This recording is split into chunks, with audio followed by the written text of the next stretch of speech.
शब्द दो शब्दों आदि और वाशी से बना है और इसका मूल होता है मूल निवासी। आदिवासियों ने ही अपनी सभ्यता और संस्कृति की धरोहर को युगों से सहेजा है, संजोया है, इसीलिए इन्हें राष्ट्र के असली वारिस कहे जाते हैं। सभ्यता और संस्कृति के विकास में इनकी मुख्य भूमिका रही है। महात्मा गांधी ने आदिवासियों को गिरिजन, क्योंकि अधिकतर आदिवासी जंगल और पहाड़ों में रहने वाले होते हैं, जो जल जंगल जमीन के सच्चे रखवाले होते हैं। यही कर महात्मा गांधी ने उनको पुकारा था। वो ऐतिहासिक स्रोत के अनुसार मानते थे कि आदिवासी भारत के वनवासी हैं। भारतीय संविधान में आदिवासियों के लिए अनुसूचित जनजाति पद का उपयोग किया गया है। भारत के प्रमुख आदिवासी समूह में अनुसूचित आन, कोल, खरवाल, मुंडा, खड़िया, बोडो, कोल, भील, कोली, सहरिया, संथाल, भूमिज, उरांव, लोगरा, बिरहोर, पारधी, अशोक नायक, मीना, धारका आदि जितने भी समूह हैं सब।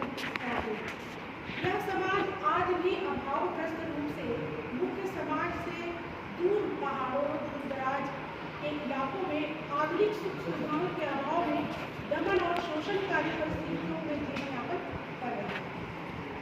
आदिवासी कौन है?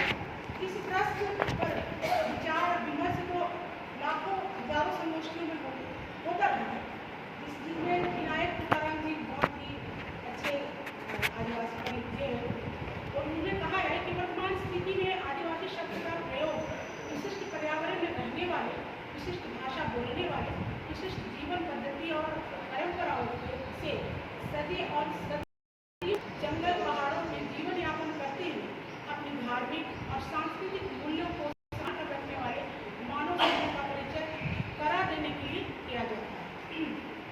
आदिवासी उन्हें कहते हैं जो मानव कहते हैं जो सब जगत से पर्वतों, जंगलों और दुर्गम स्थानों पर निवास करते हैं, समान जनजाति बोली का प्रयोग करते हैं और अधिकांशतया मानवी तथा हर जगह की अवस्था में रहते हैं। आदिवासी शब्द का शाब्दिक अर्थ आदिकाल से देश में रहने वाले जाति के रूप में भी किया जाता है। कहते हैं आदिवासी साहित्य है।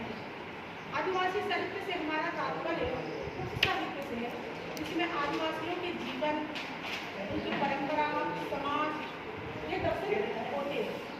आदिवासी साहित्य को विभिन्न जगहों पर विभिन्न नामों से जाना जाता है, जैसे यूरोप और अमेरिका में इसे native American literature, colour literature, slave literature, American और अफ्रीकन अमेरिकन लिटरेचर आदि नामों से संबोधित किया गया है। आदिवासियों ने साहित्यकारों को भी अपनी ओर आकर्षित किया है।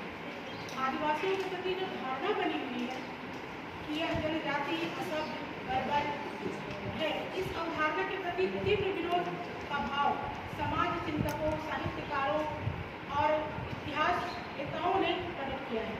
वर्तमान साहित्यकारों ने आदिवासियों को केंद्र में रखकर कई कहानियाँ, कविताएं, नाटक, उपन्यास, वगैरह रचनाएं की, जिनमें आदिवासियों के निवास स्थान, उनके रीति रिवाज, उनके रहन सहन, आचार विचार, संस्कृति आदि को प्रस्तुत किया गया है। आदिवासी साहित्य दुनिया का सबसे पुराना और जीवंत साहित्य है। आदिवासियों के उन्नयन के लिए लिखा गया यह साहित्य आदिवासी साहित्य कहलाता है, चाहे वह जो भी लिखा हो। क्योंकि आदिवासी साहित्य की कुछ अवधारणाएं हैं, क्योंकि हम कहेंगे कि आदिवासी साहित्य है क्या, तो इसमें कई विद्वानों के मत हैं। इसमें है कि आदिवासी दर्शन और आदिवासी के रहन सहन या उनके जो भी परंपरा है उनसे लिखा गया जो साहित्य है वह आदिवासी साहित्य कहलाता है। आदिवासी साहित्य के अंतर्गत किन किन रचनाओं को रखा जाए? क्या आदिवासी साहित्य के विश्वकोश शेष साहित्य कोई संकल्पना है? साथ ही यह प्रश्न की साहित्य परंपरा में क्या आदिवासी साहित्य को पर्याप्त स्थान दिया गया है? यह सब विचारणीय प्रश्न है। कुछ आदिवासी साहित्यकारों और लेखकों ने आदिवासी साहित्य को निम्न प्रकार से परिभाषित किया है। प्रसिद्ध मराठी आदिवासी साहित्यकार विनायक तुकाराम जी कहते हैं कि आदिवासी साहित्य वन संस्कृति से संबंधित साहित्य है। आदिवासी साहित्य वन जंगल में रहने वाले वंचितों का साहित्य है, जिसके प्रश्न का अतीत कभी उत्तर ही नहीं मिला। यह ऐसे दुर्लक्षितों का साहित्य है जिनके आक्रोश पर मुख्य धारा की समाज व्यवस्था ने कभी कान ही नहीं धरे। यह गिरी कंदराओं में रहने वाले अन्यान रस्तों का क्रांति साहित्य है। सदियों से जारी क्रूर और घोर न्याय व्यवस्था ने जिनकी सैकड़ों पीढ़ियों को आजीवन वनवास किया, उस आदिम समूह का मुक्ति का साहित्य है यह आदिवासी साहित्य। वनवासियों का छत विछत जीवन जिस संस्कृति की गोद में उसी संस्कृति के प्राचीन इतिहास की खोज है यह आदिवासी साहित्य। आदिवासी साहित्य इस भूमि से आदिम वेदना और अनुभव प्रोफेसर वेंकटेश आर्यम के अनुसार जो आदिवासी जीवन से प्रेरणा लेकर लिखा गया रचना है वही आदिवासी साहित्य के अंतर्गत है। कवयित्री रम्यिका गुप्ता के अनुसार आदिवासी साहित्य में मैं उसी को मानती हूँ जो आदिवासियों ने लिखा और भोगा है। उसे आदिवासी समस्याओं, संस्कृति, राजनीतिक और आर्थिक स्थितियों तथा जीवन शैली पर आधारित होना होगा। अर्थात आदिवासियों द्वारा आदिवासियों के लिए आदिवासियों पर लिखा गया साहित्य आदिवासी साहित्य कहलाता है। आदिवासी साहित्य की अवधारणा को लेकर तीन मत चलते हैं कि हम किसे कह सकते हैं कि आदिवासी विषय पर जो लिखा गया साहित्य है वह आदिवासी साहित्य है। आदिवासियों द्वारा जो साहित्य लिखा गया है वह आदिवासी साहित्य है। और आदिवासियत यानी उसकी परंपरा, रहन सहन को लेकर जिसको हम कह सकते हैं आदिवासी दर्शन है, ये तत्व वाला साहित्य ही आदिवासी साहित्य कहलाता है। पहली अवधारणा जो है वह गैर आदिवासी लेखकों की है, यानी वो आदिवासी नहीं है पर आदिवासी साहित्य की रचना करते हैं। परंतु समर्थन में कुछ आदिवासी लेखक भी हैं, जैसे रम्यिका गुप्ता, संजीव, राकेश कुमार सिंह, महुआ माझी, बजरंग तिवारी, गणेश देवी आदि गैर आदिवासी लेखक और हरिराम मीणा, महादेव टोको, आईवी हंसदा आदि आदिवासी लेखक ये सब इस धारणा को मानते हैं। आदिवासी तथा गैर आदिवासी साहित्यकारों ने आदिवासी अस्मिता के संकट को लेकर काफी चिंता व्यक्त की है। दूसरी अवधारणा जो है कि आदिवासियों द्वारा लिखा गया साहित्य ही आदिवासी साहित्य कहलाता है, उसके अंतर्गत जो जन्म और सहानुभूति के आधार पर आदिवासियों द्वारा लिखे गए साहित्य को ही हम आदिवासी साहित्य मानते हैं।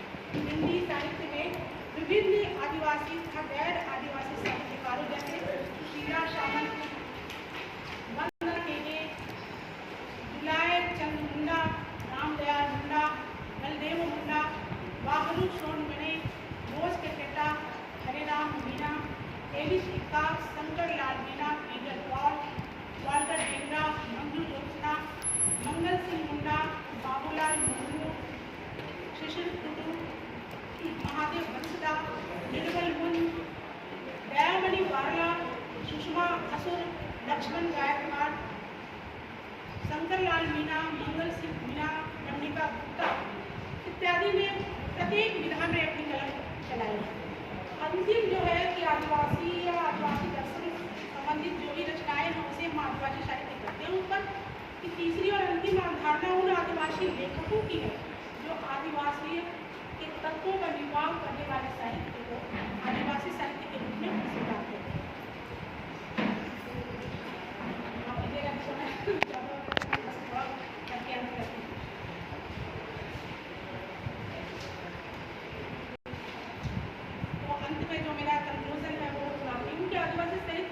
साहित्य में मूल स्वर विद्रोह का होता है, परंतु इसके साथ आदिवासी जीवन की वेदना, कांक्षा और संभावना को लेकर साहित्यकार अपने साहित्यिक कृति में उसे अभिव्यक्त करता है। आदि साहित्य केवल आदिवासियों के प्रति सहानुभूति और साहित्य नहीं, यह तो आदिवासियों के जीवन संघर्ष को प्रेरित करने वाला साहित्य है। आदिवासी साहित्य के आदिवासी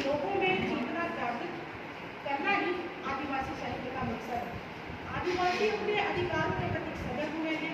आदिवासी साहित्य आदिवासी समाज के प्रति नवीन दृष्टिकोण को विकसित करता है तथा आदिवासी संस्कृति को बचाए रखने में सहयोग देता है। यह आदिवासियों के समक्ष उपस्थित समस्याओं जैसे आर्थिक शोषण, विस्थापन, स्वास्थ्य, गैर आदिवासी समाज पर हस्तक्षेप से उत्पन्न समस्या आदि का परिचय कराता है और इसी का इन्हीं परेशानियों का, इन्हीं समस्याओं का समाधान करना ही आदिवासी साहित्य लेखन का मुख्य मकसद रहा है। इन्हीं वक्तव्यों के साथ मैं अपने